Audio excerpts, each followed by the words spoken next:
विद्यार्थी मित्रांनो, आपण इयत्ता 11वी अर्थशास्त्र विषयातील आपण 4थं प्रकरण पाहतोय. त्या प्रकरणाचं नाव आहे महाराष्ट्राची अर्थव्यवस्था. या प्रकरणामध्ये आपण पाठीमागं महाराष्ट्राच्या अर्थव्यवस्थेची आपण काही वैशिष्ट्ये अभ्यासलेली आहेत.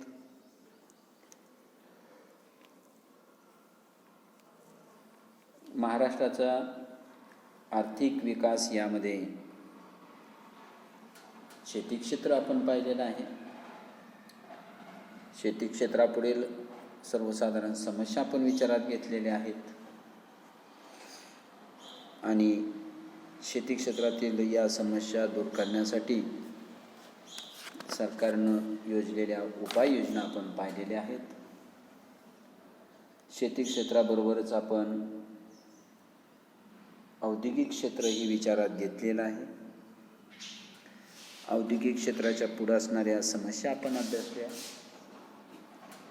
या समस्या दूर करण्यासाठी शासनानं योजलेले उपाय आपण अभ्यासले. त्याचबरोबर सेवा क्षेत्र आपण पाहिलं. सेवा क्षेत्राचे मुख्य घटक आपण पाहिले. आर्थिक पायाभूत सुविधा, सामाजिक पायाभूत सुविधा. आर्थिक पायाभूत सुविधांच्या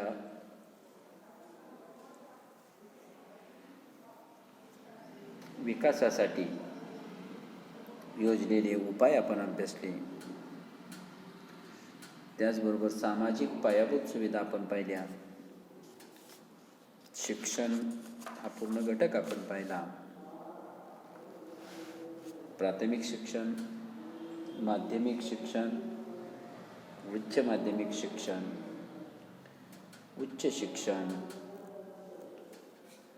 सर्वसमावेशक शिक्षण, मुलींचे शिक्षण, प्रौढ शिक्षण आणि आदिवासींचे शिक्षण हा भाग आपण विचारात घेतला होता.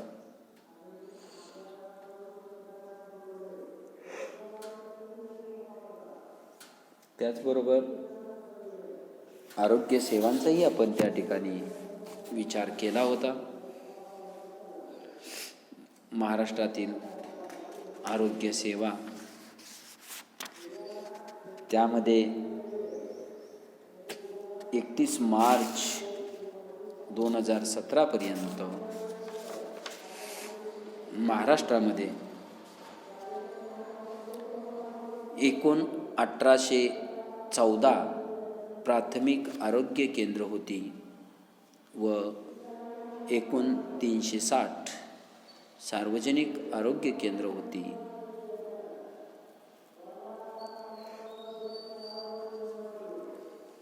महाराष्ट्र शासनाने राष्ट्रीय ग्रामीण आरोग्य अभियान आणि राष्ट्रीय शहरी आरोग्य अभियान या अभियानाच्या माध्यमातून ग्रामीण व शहरी भागातील आरोग्य व्यवस्था सुधारण्यावर भर दिलेला दिसून येतो. या राष्ट्रीय शहरी आरोग्य अभियान आणि राष्ट्रीय ग्रामीण आरोग्य अभियान या अभियानाच्या अंतर्गत सुरक्षित पेयजल, पोषक आहार,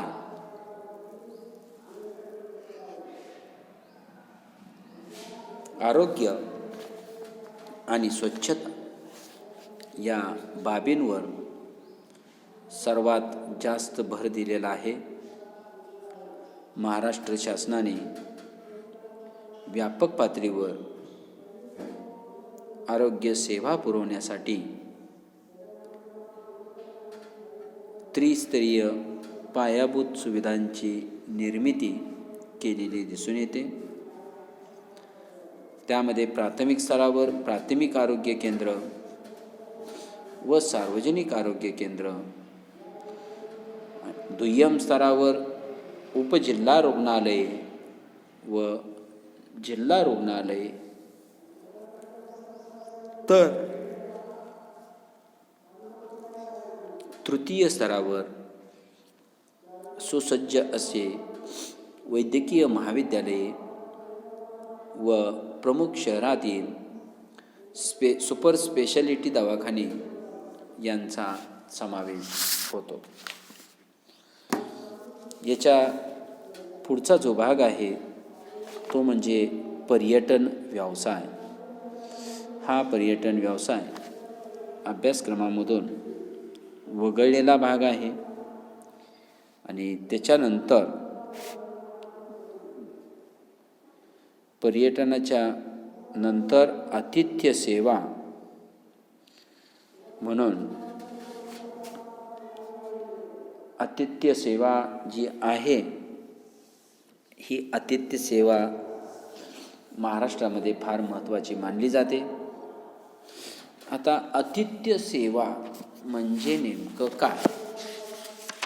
तर पर्यटकांचं फिरणं, त्याचबरोबर पर्यटकांचे राहणे सुलभ करणाऱ्या सेवाबरोबरच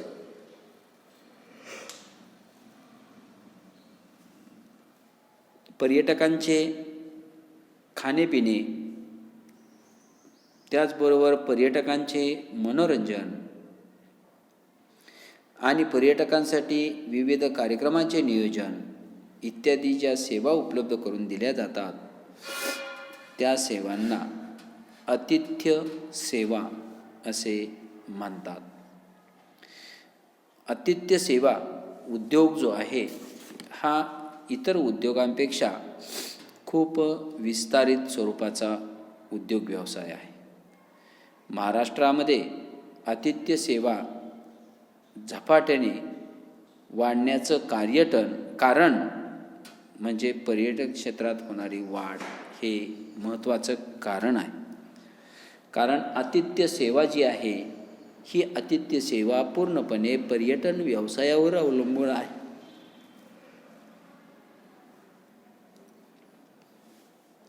ह्या उद्योगांचा महत्त्वाचा जो उद्देश असतो तो उद्देश म्हणजे ग्राहकांचे समाधान करणे हा आतिथ्य सेवांचा महत्त्वाचा उद्देश असतो. उपहारगृह हे आतिथ्य उद्योगांचा एक भाग असून पर्यटकांना वाहतुकीची सेवा आतिथ्य सेवा पुरवत असतात. त्याचबरोबर हवाई व्यवसाय,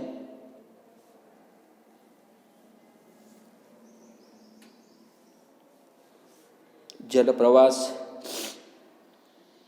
आरामदायी आणि आलिशान रेल्वे प्रवास, उपहारगृह, सामान्य पर्यटन व कार्यक्रमांचे व्यवस्थापन इत्यादी सेवा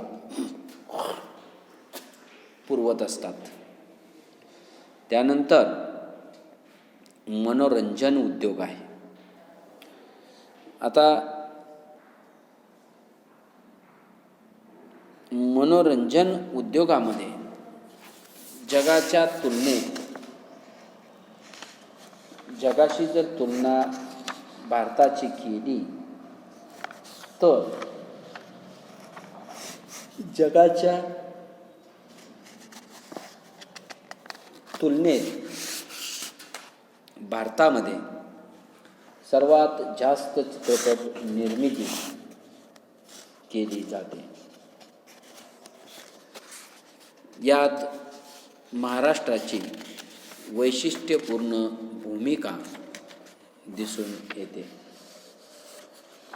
महाराष्ट्रातील मनोरंजन क्षेत्र अनेकांना रोजगार उपलब्ध करून देणारं क्षेत्र म्हणून या मनोरंजन क्षेत्राकडे पाहिले जाते. कोल्हापूर हे शहर जे आहे हे शहर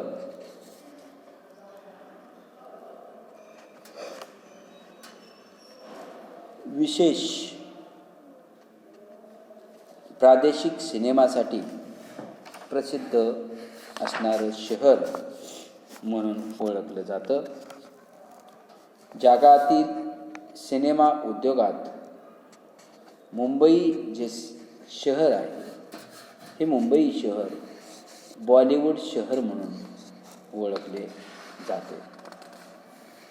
त्याच्यानंतर महाराष्ट्रातील सहकार चळवळ. आता महाराष्ट्रातील सहकार चळवळ हे महाराष्ट्राने देशाला दिलेले एक मोठे योगदान आहे. महाराष्ट्रातील जी सहकारी चळवळ आहे ही महाराष्ट्रातील सहकारी चळवळ ही देशातील महत्त्वाची चळवळ म्हणून ओळखली जाते. कारण देशात ज्या ज्या राज्यांचा सहकारी चळवळीमध्ये अग्रेसर क्रमांक लागतो त्यामध्ये महाराष्ट्र राज्याचा समावेश होतो. महाराष्ट्रातील ग्रामीण भागाच्या आर्थिक व सामाजिक विकासासाठी सहकार चळवळ हे एक प्रभावी साधन आहे. सहकारी संस्थांची प्रमुख तत्त्वे ही लोकशाही, समता व एकता इत्यादींना प्रोत्साहन देणारी आहे.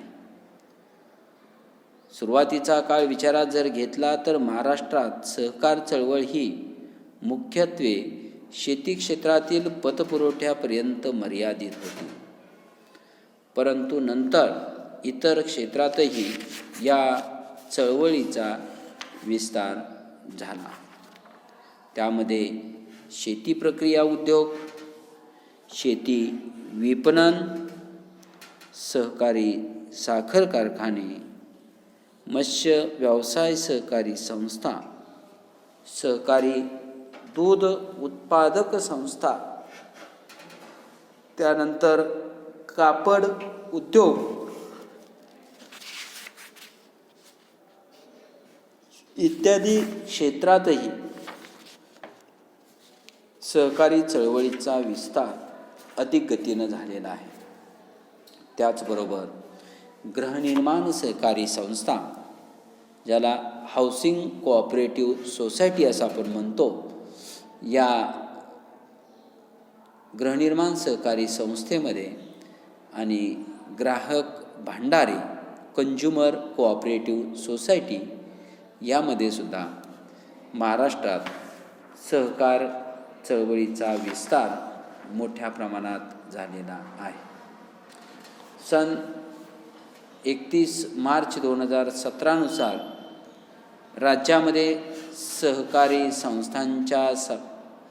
संस्थांची संख्या जर आपण विचारात घेतली तर जवळजवळ 1.95 लाख सहकारी संस्था 2017 या वर्षी होत्या आणि त्या संस्थांची सभासद संख्या जवळजवळ 5.25 लाखपर्यंत या संस्थेचे सभासद संख्या असलेली आपल्याला दिसून येते.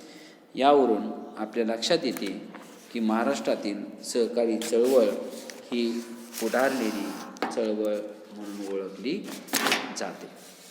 आता विद्यार्थी मित्रांनो, हे आपलं अर्थशास्त्राचं जे 4थं प्रकरण होतं, महाराष्ट्राची अर्थव्यवस्था, हे प्रकरण या ठिकाणी संपतंय. आता या प्रकरणाचा जर आपण स्वाध्याय विचारात घेतला तर आपल्याला स्वाध्याय पाहणं फार महत्त्वाचं आहे. त्यामध्ये प्रश्न पहिला आहे, अर्थशास्त्रीय पारिभाषिक शब्द सांगा. म्हणजे अर्थशास्त्रामध्ये या शब्दाला पारिभाषिक शब्द कोणते आहेत हे या ठिकाणी आपल्याला विचारात घ्यायचे आहेत. त्यामध्ये पहिला आकडा आहे,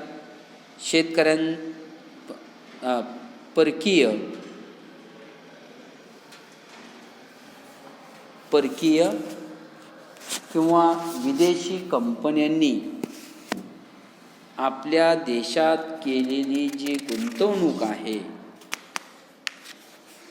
ती गुंतवणूक, बघा विचार करा जरा थोडं, काय सांगितले, परकीय किंवा त्यालाच आपण काय म्हणू शकतो, विदेशी कंपन्यांनी आपल्या देशामध्ये जी गुंतवणूक केलेली आहे ती गुंतवणूक त्याला काय म्हणायचं, तर परकीय गुंतवणूक म्हणायचं. आलं लक्षात? परकीय किंवा विदेशी कंपन्यांनी आपल्या देशात केलेली गुंतवणूक म्हणजे प्रत्यक्ष विदेशी गुंतवणूक होय. दुसरा आकडा आहे लघु, मध्यम आणि सूक्ष्म उद्योजकासाठी सुरू करण्यात आलेला विकास कार्यक्रम.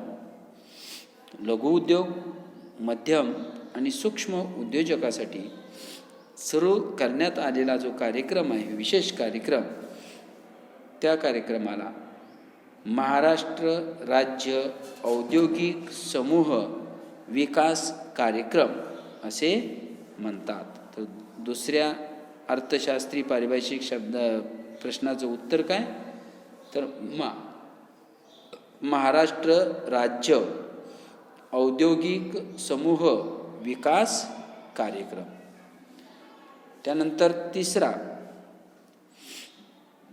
आर्थिक विकासासाठी वस्तूंचे व सेवांचे उत्पादन व विभाजन सुलभ करणे, त्याला म्हणायचं आर्थिक पायाभूत सुविधा. तिसऱ्याचं उत्तर काय, आर्थिक पायाभूत सुविधा.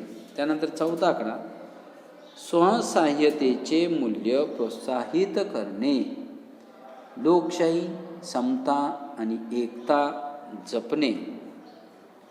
लोकशाही, समता आणि एकता जपणे याला म्हणायचं सहकार चळवळ. आता यानंतर प्रश्न दुसरा आहे पहा, पुढील पर्यायामध्ये विसंगत शब्द ओळखायचा आहे. पुढे शब्द दिलेले आहेत त्यापैकी आपल्याला विसंगत शब्द ओळखायचा. त्यातला पहिला आकडा, शेतकऱ्यांचा कर्जबाजारीपणा, कोरडवाहू शेती, भांडवलाची कमतरता आणि शेवटचा आहे अभियांत्रिकी.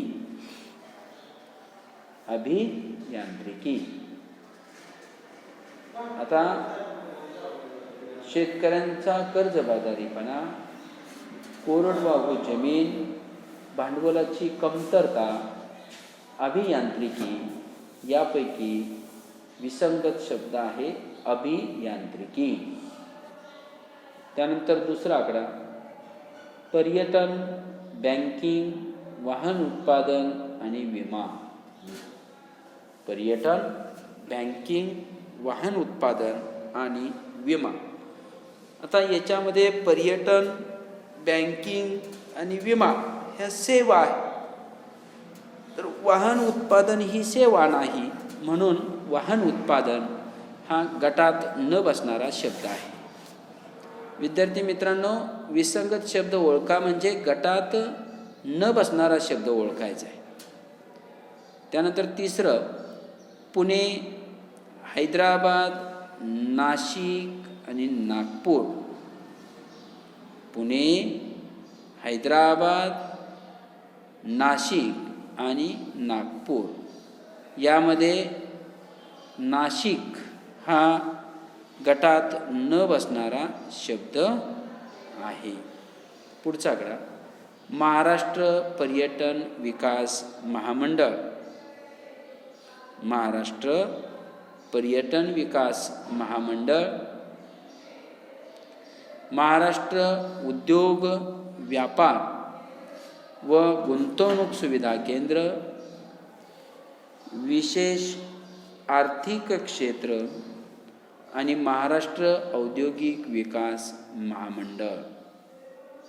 तर चौथ्याचं उत्तर आहे महाराष्ट्र पर्यटन विकास महामंडळ.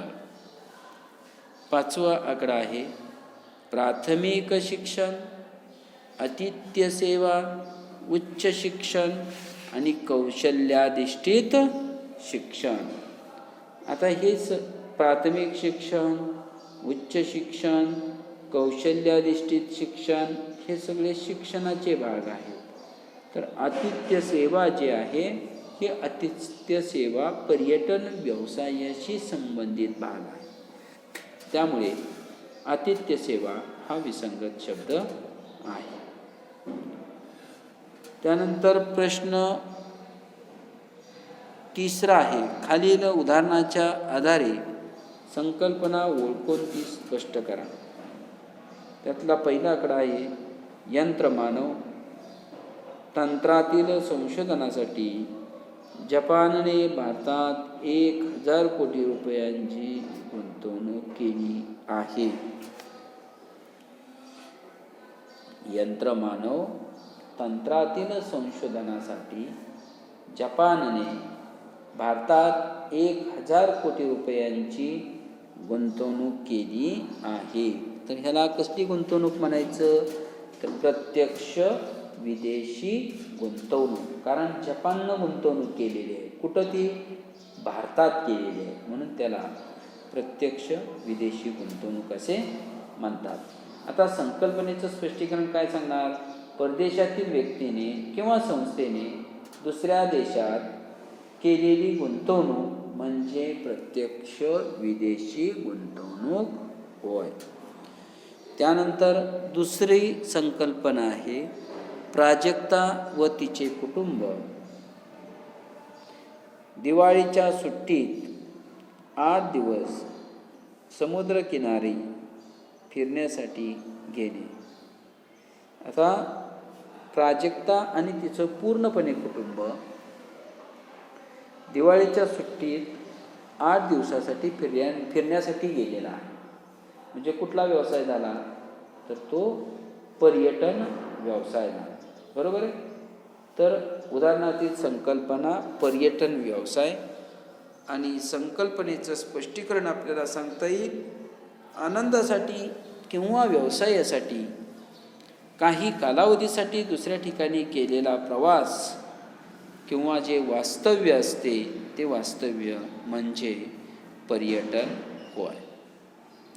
त्यानंतर तिसरा आकडा लातूरचा प्रवीण मुंबई येथे चित्रपटसृष्टीत तंत्रज्ञ म्हणून काय करतो? लातूरचा प्रवीण मुंबईत चित्रपटसृष्टीत तंत्रज्ञ म्हणून काम करतो. काय नाही करतो? काम करतो आहे. आता उदाहरणार्थी संकल्पना काय आहे? तर मनोरंजन उद्योग आहे. कारण लातूरचा प्रवीण आहे आणि तो लातूरचा प्रवीण काय करतोय? तर मुंबई चित्रपटसृष्टीत तंत्रज्ञ म्हणून तो काम करतोय. म्हणजे पर्यटन नाही, मनोरंजन उद्योग. आता मनोरंजन उद्योग हा सेवा क्षेत्राचा महत्त्वाचा घटक आहे. मनोरंजन उद्योगात चित्रपट निर्मिती, दूरदर्शन आणि वर्तमानपत्रे इत्यादी उद्योगांचा समावेश होतो. त्यानंतर चौथा आकडा चंद्रपूरची राणी गोंद ही मुंबई गोवा जहाजावर जहाज सुंदरी म्हणून काम करते. तर उदाहरणातील संकल्पना काय? व चंद्रपूरची राणी गोंड ही मुंबई गोवा जहाजावर जहाज सुंदरी म्हणून काम करते. तर उदाहरणातील संकल्पना आहे आतिथ्य सेवा. उदाहरणातील संकल्पना ही आतिथ्य सेवा आहे. आता या संकल्पनेचं स्पष्टीकरण काय सांगता येईल? तर आतिथ्य सेवा ही सेवा क्षेत्राचा महत्त्वाचा घटक आहे. आतिथ्य सेवा क्षेत्रात क्रूझ शिप, उपहारगृह, हवाई प्रवास, कार्यक्रमांचे व्यवस्थापन इत्यादी उद्योगांचा समावेश होतो. त्यानंतर पुढे दिलाय प्रश्न 4, फरक स्पष्ट करा. त्यामध्ये आर्थिक पायाभूत सुविधा आणि सामाजिक पायाभूत सुविधा, दोन्हीकडं आर्थिक पायाभूत सुविधेची व्याख्या लिहायची, सामाजिक पायाभूत सुविधांची व्याख्या लिहायची. आर्थिक पायाभूत सुविधा कशाला म्हणायचं? वस्तूंचे आणि सेवांचे उत्पादन आणि वितरण सुलभ करणाऱ्या पायाभूत ज्या सुविधा आहेत त्या सुविधा म्हणजे आर्थिक पायाभूत सुविधा. तर मानवी जीवनाचा दर्जा सुधारणाऱ्या व आर्थिक विकासास चालना देणाऱ्या ज्या सुविधा आहेत त्या सुविधा म्हणजे सामाजिक पायाभूत सुविधा होय. त्यानंतर शेती क्षेत्र, सेवा क्षेत्र. पिकांच्या उत्पादनास सहाय्यभूत ठरणाऱ्या उद्योगांचे क्षेत्र म्हणजे शेती क्षेत्र होय. तर ग्राहकांना सेवा देऊन त्यांच्या समाधानात वाढ करणाऱ्या उद्योगांचे क्षेत्र म्हणजे सेवा क्षेत्र होय. आणि फरकाचा एक मुद्दा लिहायचा. शेती, मासेमारी इत्यादी उद्योगांचा शेती क्षेत्रात समावेश होतो. त्यानंतर वाहतूक, संदेशवहन, पर्यटन इत्यादी उद्योगांचा समावेश सेवा क्षेत्रामध्ये होतो. त्यानंतर पर्यटन आणि आतिथ्य सेवा, शिक्षण आणि आरोग्य सेवा असे 4 फरक या प्रकरणावरती दिलेले आहेत. त्यानंतर खालील प्रश्नांची उत्तरे लिहा. त्यामध्ये पहिला आकडा दिला आहे, महाराष्ट्रातील सहकारी चळवळीची भूमिका स्पष्ट करा. म्हणजे महाराष्ट्रातील सहकारी चळवळीची भूमिका इथं मांडायची. त्यानंतर महाराष्ट्रातील शेती क्षेत्राच्या विकासासाठी महाराष्ट्र शासनाने केलेल्या उपाययोजना स्पष्ट करा. त्यामध्ये महाराष्ट्र शासनाने शेती क्षेत्रासाठी समस्या दूर करण्यासाठी केलेल्या उपाययोजना यामध्ये लिहायच्या आहेत. ह्या ज्या उपाययोजना आहेत या उपाययोजना पान नंबर 25 वरती दिलेल्या आहेत. महाराष्ट्र आर्थिक पाहणी 2017-18 नुसार कृषी क्षेत्राच्या विकासासाठी सरकारने केलेल्या उपाययोजना. त्यानंतर महाराष्ट्रातील शेती क्षेत्राच्या विकासासाठी शासनाने केलेल्या उपाययोजना झाल्या. त्यानंतर महाराष्ट्राच्या उद्योग क्षेत्रातील समस्या स्पष्ट करा. आता महाराष्ट्रातील उद्योग क्षेत्रापुढील समस्या आपण विचारात घेतलेल्या आहेत. त्या समस्या या ठिकाणी आपल्याला मांडायच्या आहेत. त्यानंतर महाराष्ट्रातील सामाजिक पायाभूत सुविधांमधील विकासासाठी महाराष्ट्र शासनाने केलेल्या उपाययोजना स्पष्ट करा. तर महाराष्ट्रातील सामाजिक पायाभूत सुविधांमधील विकासासाठी शासनाने जे केलेल्या उपाययोजना आहेत त्या उपाययोजना या ठिकाणी द्यायच्या आहेत. त्यानंतर प्रश्न 6 दिलेला आहे पहा. खालील उतारा वाचा म्हणून सांगितले आणि खालील उतारा काळजीपूर्वक वाचून विचारलेल्या प्रश्नांची उत्तरे लिहा. प्रश्न 6. आता आधुनिक युगाची कास धरत देशातील ग्रामीण भाग हायस्पीड ब्रॉडबँड इंटरनेट सेवेच्या माध्यमातून जोडण्यासाठी केंद्र शासनाने भारत नेट हा महत्त्वाकांक्षी कार्यक्रम हाती घेतला. देशातील 1 लाखाहून अधिक ग्रामपंचायती भारत नेटच्या पहिल्या टप्प्यात हायस्पीड ब्रॉडबँडद्वारे जोडण्यात आलेल्या आहेत. ग्रामपंचायतींना हायस्पीड ब्रॉडबँडद्वारे जोडण्याच्या कामात महाराष्ट्र उत्कृष्ट राज्य म्हणून ठरले आहे. 12,378 ग्रामपंचायतीमध्ये इंटरनेट सेवा उपलब्ध झाली आहे. महाराष्ट्राबरोबर उत्तर प्रदेश, मध्य प्रदेश, छत्तीसगड, राजस्थान आणि झारखंड ही राज्येसुद्धा भारत नेटच्या पहिल्या टप्प्यात उत्कृष्ट ठरली आहेत. हा आहे उतारा आणि या उतार्यावरती प्रश्न दिलेले आहेत. तर ते 4 प्रश्न आहेत. 4 प्रश्न 4 मार्काला विचारले जातात. आता त्यामध्ये पहिला प्रश्न, केंद्र शासनाने भारत नेट हा कार्यक्रम का हाती घेतला? केंद्र शासनाने भारत नेट हा कार्यक्रम का हाती घेतला आहे? तर त्याचं उत्तर आपल्याला काय सांगता येईल? भारतातील ग्रामीण भागात इंटरनेट सुविधा पुरवण्यासाठी केंद्र शासनाने भारत नेट हा कार्यक्रम हाती घेतला आहे. त्यानंतर दुसरा प्रश्न आहे, देशातील किती ग्रामपंचायतीमध्ये इंटरनेट सेवा उपलब्ध झाली आहे? तर पॅसेजमध्ये दिलेला आहे की देशातील 12,378 ग्रामपंचायतीमध्ये इंटरनेट सेवा उपलब्ध झाली आहे. त्यानंतर तिसरा आकडा आहे, महाराष्ट्राशिवाय इतर कोणती राज्य भारत नेटमध्ये उत्कृष्ट ठरली आहेत?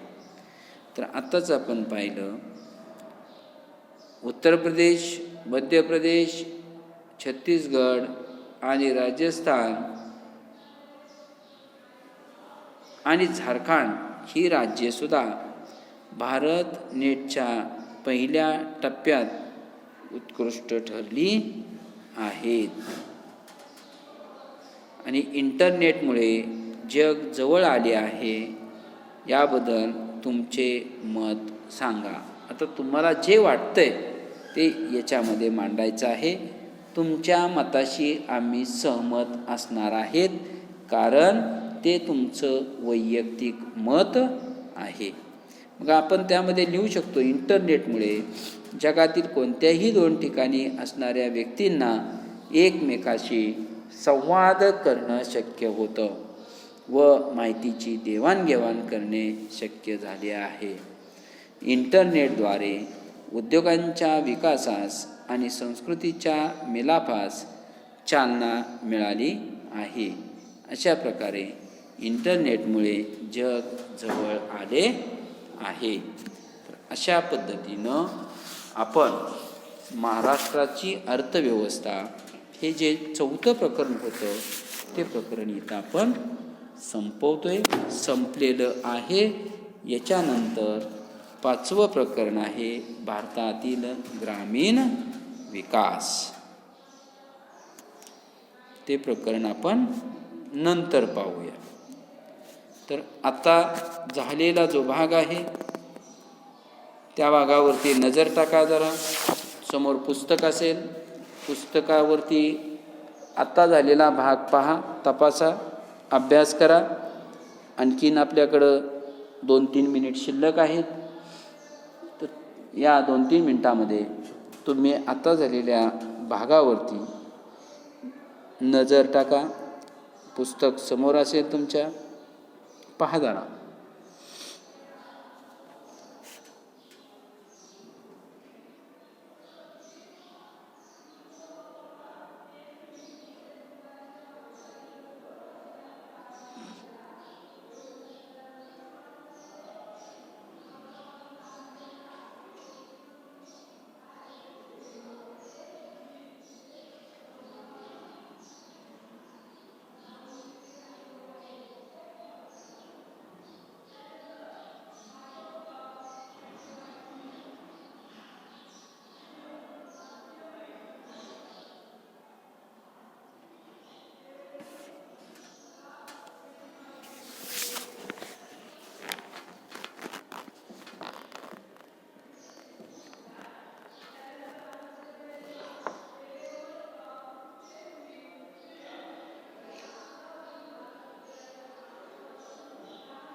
हा ऊस काम केलेलं दाखवतं.